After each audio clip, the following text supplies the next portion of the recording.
Hello friends, welcome to మీ Aradhya's kitchen. ఈరోజు నేను చూపించబోయే స్పెషల్ రెసిపీ వచ్చేసి మనకు ఆకుకూరల్లో రారాజుగా పిలువబడే బచ్చల కూర పచ్చడిని ఎలా చేయాలో చూపిస్తాను.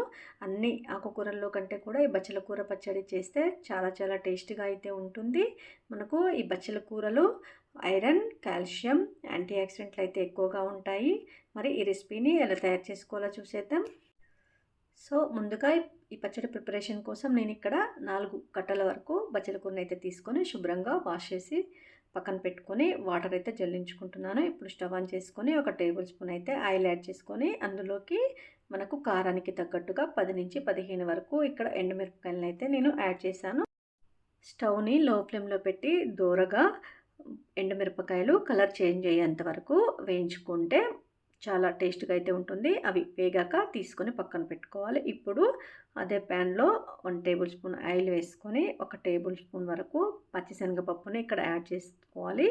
అలాగే 1 టేబుల్ స్పూన్ ధనియాలు, 1/2 టేబుల్ స్పూన్ పచ్చి జీలకర్రను కూడా యాడ్ చేసుకొని పచ్చి వరగా 1 టేబుల్ స్పూన్ వరకు మినపగుండ్లను కూడా యాడ్ చేసుకొని లో ఫ్లేమ్లో మీడియం టు అడ్జస్ట్ చేసుకుంటూ మనమైతే ఈ ఫ్రై చేసుకోవాలి. ఇప్పుడు మెంతులు కూడా యాడ్ చేశాను. 1/2 టేబుల్ స్పూన్ మెంతుల ఫ్లేవర్ అనేది పచ్చడికి చాలా బాగుంటుంది. దీన్ని ఎవరు కూడా స్కిప్ చేయొద్దు. మెంతులని ఖచ్చితంగా యాడ్ చేసుకుంటే పచ్చడి చాలా రుచిగా అయితే ఉంటుంది. అవి కూడా ఫ్రై అయ్యాక తీసుకొని పక్కన పెట్టుకోవాలి. ఇప్పుడు ప్యాన్లోకి 1 టేబుల్ స్పూన్ ఆయిల్ యాడ్ చేసుకొని మనం ఇంతకుముందు శుభ్రంగా కడిగి పెట్టుకున్న బచ్చల కూరని అయితే యాడ్ చేసుకొని ఇలా మూత పెట్టుకొని ఉడికించుకోవాలి.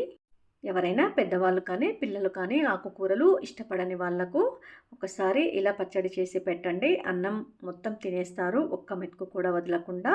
ఇప్పుడు మనం ఈ బచ్చల కూర అంతా దగ్గరికి అయిపోయింది. అందులో వచ్చే వాటర్ తోటే మనకు ఈ బచ్చల కూర అయితే ఉడికిపోతుంది.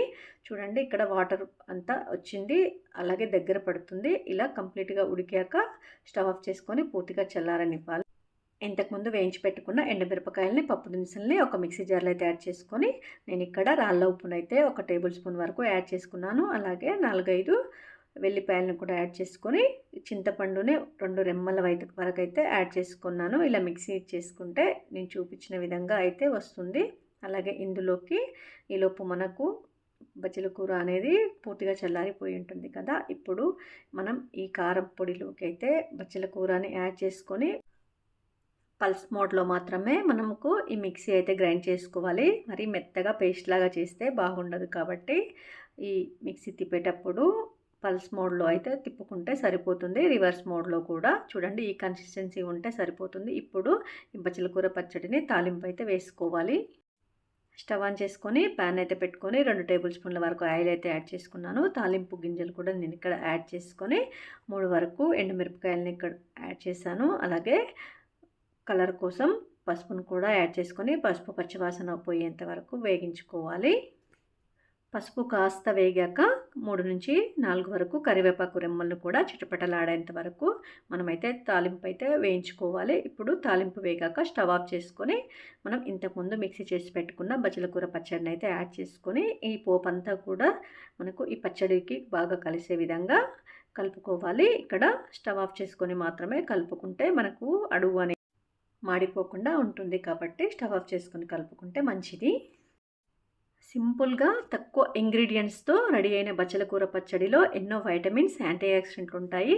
మరి మీరు కూడా ఈ రెసిపీ నచ్చితే ఒకసారి ట్రై చేసి ఎలా వచ్చిందో కామెంట్ బాక్స్లో అయితే తెలియచేయండి. తప్పకుండా లైక్ అయితే అందరూ చేయండి.